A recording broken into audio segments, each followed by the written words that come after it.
জয় নিতাই, রাধে রাধে। আজকে আমি কি রান্না করেছি? আজকে ছোলা দিয়ে কচুর শাক করেছি। আর করেছি সাজনা পাতা আছে না, সাজনা পাতা দিয়ে আর লাউ পাতা দিয়ে, এটা হলো কচুর শাক। দিয়ে ছোলা দিয়ে বানিয়েছি, একদম ঝালে লবণে কটকটা করে। হ্যাঁ, আর এটা শুক্তো বানিয়েছি। কাঁচা কলা দিয়েছি, তারপরে বড়ি দিয়েছি, বেগুন দিয়েছি, তারপরে মিষ্টি আলু দিয়েছি, পেঁপে দিয়েছি।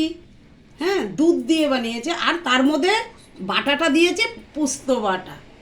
এই যে, এখন গরমকাল তো শুক্তো না খেলে ভালো লাগে না।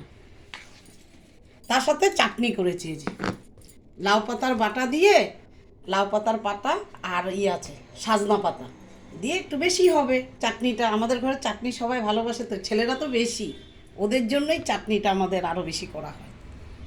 তবে এটা হলো সোরন আলু তরকারি করেছি, এই যে লাল লাল ঝাল ঝাল করে। আজকে ডাল করিনি, ডাল রান্না, রোজ রোজ ডাল ভালো লাগে না।